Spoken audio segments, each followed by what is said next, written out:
Chers internautes, bienvenue sur le plateau de Tchad Info, dédié à l'occasion du dialogue national inclusif et souverain. Nous recevons sur ce plateau deux invités pour ce face-à-face, M. Clément Abay Fouta et M. Ahmad Bedei Tolumi, conseiller au Conseil national de transition, représentant des diasporas à ce dialogue national inclusif. M. Abay Fouta est le président de l'association des victimes de Hissène Habré. Alors, les deux invités ont des avis contraires sur la question du rapatriement du corps de l'ancien président Hissène Habré. Alors, monsieur Clément Abay Fouta, vous qui êtes victime du régime de Hissène Habré, vous ne voulez pas que ce dernier soit rapatrié ou son corps soit rapatrié au Tchad pour recevoir des honneurs. Et pourquoi? Aujourd'hui, d'après tout, c'est un ancien président et il ne reste qu'une partie de Habré qui est enterrée. Pourquoi vous ne voulez pas qu'on rapatrie son corps? Écoutez, ce que vous oubliez, c'est que nous sommes allés au procès avec Hissène Habré. Nous avons gagné le procès. Hissène Habré a été condamné à perpétuité, à demi-mot, c'est que Hissène Habré devait mourir en prison. Maintenant, Hissène Habré est mort, il est mort en condamné. Voyez-vous? Donc, nous, ni hier ni aujourd'hui, nous n'avons jamais dit que nous sommes contre le rapatriement de Hissène Habré. Mais nous avons posé des préalables. Nous avions dit, avant que le corps d'Hissène Habré n'arrive, il va falloir que les victimes soient indemnisées. Parce qu'en fin de compte, nous sommes allés au procès, nous avons gagné le procès, et le procès nous dit que Hissène Habré est condamné à indemniser les victimes. Maintenant que le corps d'Hissène Habré arrive, n'arrive pas, qu'on le suspende, qu'on l'enterre sous l'eau, ce n'est pas notre problème. Parce que c'est sa famille. Voyez-vous? Mais il faut reconnaître que Hissène Habré est mort en tant que condamné. Voyez-vous? D'accord. Monsieur Ahmad Bedei Tolumi, vous êtes parmi ceux-là qui veulent que le corps de l'ancien président Hissène Habré soit rapatrié.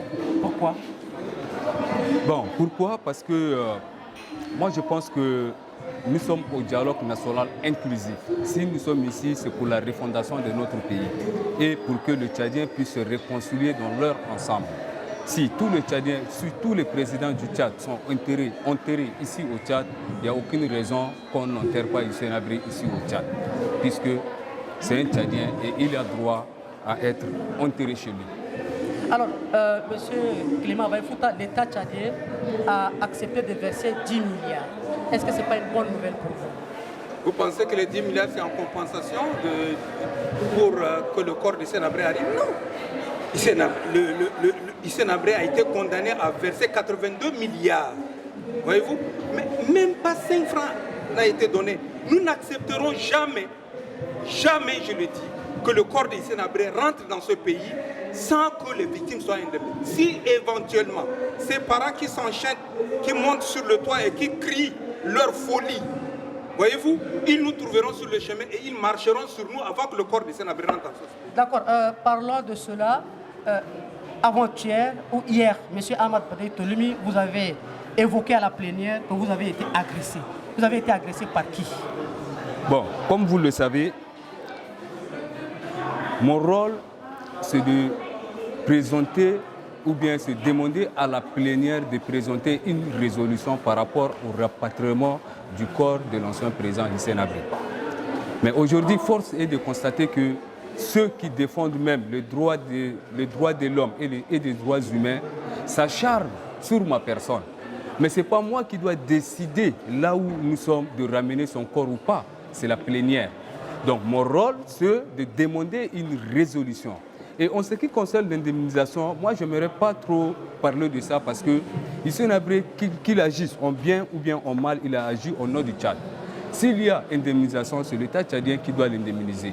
Donc dans ce débat, moi je pense que je ne peux pas rentrer en profondeur, mais tout ce que moi je fais, c'est de demander une résolution visant à rapatrier son corps. Et à partir de là, j'ai été victime de plusieurs attaques et de plusieurs menaces. Et aujourd'hui, force est de constater que le fait de demander cette résolution, j'ai même fait savoir à la plénière, c'était même hier, que je suis victime de menaces de mort. Justement parce que, vous savez, les gens sont nombreux dans la salle. Je ne peux pas dire, M. Clément Abay Fouta, que hier, on n'a jamais échangé. Mais il y a des gens, j'ai fait savoir ça à la plénière et devant tout le monde. D'accord. Alors, À son tour, M. Clément Abay Fouta vous accuse aujourd'hui à la plénière que vous l'avez agressé dans les toilettes. M. Clément Abay Fouta, comment les faits sont déroulés? Écoutez, je suis allé aux toilettes, je finis, je ressortais, il m'a appelé Abay Fouta. Pourquoi je m'acharne contre la personne des Sénats? Il y a eu des victimes dans ce pays, sous les différents régimes. Moi je dis, mais en fait la différence c'est que les autres n'ont pas porté plainte, n'est-ce pas? Personne ne les a empêchés, mais nous on a porté plainte. Et nous avons gagné le procès. Donc moi, c'est que je suis pas en train de mendier. Non, c'est le droit qui me dit. Comment les faits sont déroulés? Parce que vous Donc, avez dit que oui. Il me dit, moi je fais un fonds de commerce. Et il m'a dit que je veuille ou non, le corps d'Hissène Habré va rentrer dans ce pays et je vais manger ce corps. Là, il a dit, moi à cet âge-là, je ne peux pas mentir devant celui qui est à l'âge de mon enfant. Je ne peux pas mentir. D'accord. Voilà. Mais Ahmad, est-ce que vous êtes d'accord que les faits se sont déroulés comme il vient de le dire? Bon, moi j'aimerais d'abord situer c'est quoi une agression. Monsieur Clément Abay Fouta, il vous a parlé des mots, mais je ne trouve pas dans ces mots une agression. Mais il m'a dit devant les gens, je veux te taper comme ma femme. Oui, je l'ai dit. Parce que tu m'as Ça, c'est pas une agression? Non, mais la victime, c'est moi dans cette histoire. La victime, c'est moi. Quelqu'un s'est interrompu. J'allais le frapper bien. Mais la maintenant, victime, même c'est s'il qui? prend moi, je le frappe Non. ici, sur ce plateau. Vous voyez un peu? Moi, je pense que monsieur... Parce que je pense qu'il est en train de remuer le couteau dans la plaie. Hissène Habré a fait du mal dans ce pays-là. Alors, on ne peut pas s'amuser avec ça. S'il vous plaît, là, vous ne reconnaissez pas que c'est une agression? Moi, je pense que dans tout ce qu'il a dit, mais vous êtes là. Montrez-moi l'aspect agressif. Nous étions pas là, par rapport à ces dires. Non, par rapport à ces dires. Qui vous a... Non. Lorsque la personne vous dit que S'il vous vous plaît, allez voir... c'est Ahmad qui a la parole. S'il vous plaît.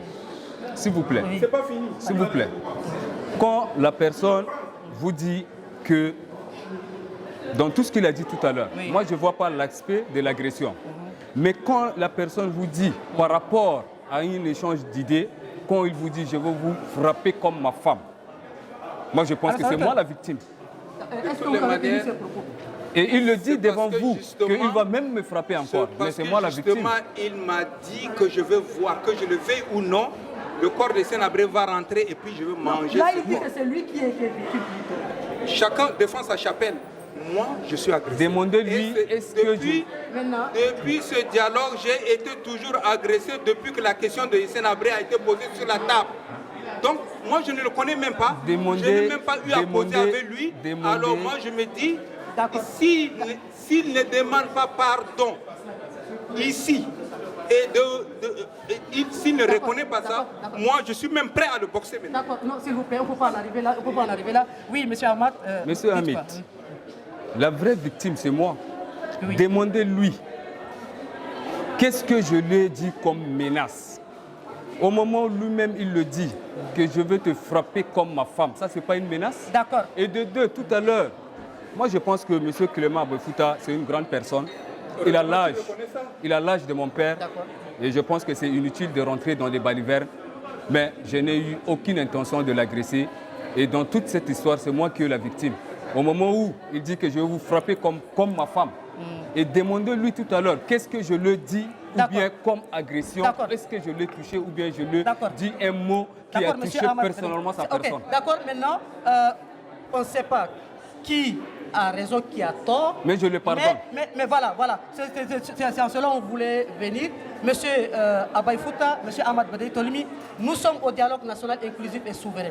C'est l'occasion pour les Tchadiens de se pardonner, de s'excuser, mais on ne doit pas aussi occulter le côté justice. On ne peut pas occulter aussi le côté reconnaître ses propres erreurs. Est-ce que Abay Fouta, vous acceptez le pardon de monsieur Ahmad Badari Tolimi? Est-ce qu'il a dit de tout cœur? Est-ce que ce n'est pas la circonstance qu'il a mis? Monsieur Ahmad, est-ce que de tout cœur? Vous savez... Oui, non, est-ce que de tout cœur que vous demandez pardon? Moi, je ne demande pas pardon, mais moi, je le pardonne. Parce que dans cette histoire, c'est moi qui suis la victime. Ok. Lui, il est là. Est-ce que vous pouvez le demander? Est-ce que je dis un mot qui a touché sa personne ou bien j'ai levé le main? Nous sommes au pardon. Non, je le dis, je le pardonne. Pourquoi? Il y a de cela 5 jours. Moi, je n'ai jamais échangé avec M. Clément Abay Fouta. Il est là. Dans la plénière, il prend la parole, sans le connaître. Il dit, il y a un monsieur qui a été au Canada, qui a saccagé l'ambassade, aujourd'hui il est conseiller. Mais il n'était pas seul, est-ce que c'est vous? Mais écoutez, oui. Il m'a agressé directement. Mais Dans tout ça, c'est moi la victime, mais je le pardonne et je n'ai rien contre M. Clément Bafouta. Ah, Monsieur Clément Bafouta, est-ce que vous acceptez le pardon? De toutes les manières, Il vous tend la main, c'est l'occasion, je crois que c'est l'occasion de lui pardonner. mais Mais en tant que écoutez, petit frère qui vous tend la main, d'abord serrez la main. est-ce qu'il accepte que je le frappe avant de pardonner? Oui. Volontiers. Volontiers. Allez-y. Parce que moi je crois que malgré son âge, il est au Parlement. Mais il ne devrait pas se rabaisser à ce niveau-là. Il me défend au Parlement. Mais il ne peut pas venir également m'agresser. Je crois que c'est 2 poids 2 mesures. Oui, nous sommes d'accord. Voyez-vous? Oui, ok, d'accord. Donc, Mais est-ce si, que vous acceptez si lui, ce il pardon? pense qu'il m'a agressé, parce que je n'ai jamais causé avec lui un jour. Il m'a C'est ce qu'il dit, c'est ce agressé, qu'il dit aussi. donc s'il pense qu'il m'a agressé et il se dit victime par-dessus, alors Non, moi mais là, je ne l'ai pas il présente agressé. des pardons, il présente des pardons. Moi, Est-ce je que le vous pardonne. acceptez ce Moi, je pardon? le pardonne. Dans tout ça, c'est moi qui est la victime. Monsieur il Clément vous- Bafouta, Il présente ce pardon. Est-ce que vous acceptez le pardon? je le pardonne. Ok. bon, soit c'est un genre de pardon selon lui. Oui, acceptez ce pardon. Oui. Bon, c'est un genre de pardon selon lui. Ok, vous pouvez serrer la main. Bon. Alors, ok. Merci beaucoup. Merci d'être venu sur ce plateau. Chers internautes, restez connectés sur Tchad Info. Continuez à nous suivre pour un autre débat, pour un autre face-à-face. Merci beaucoup. Merci d'être là pour nos chers invités. Allez, merci beaucoup.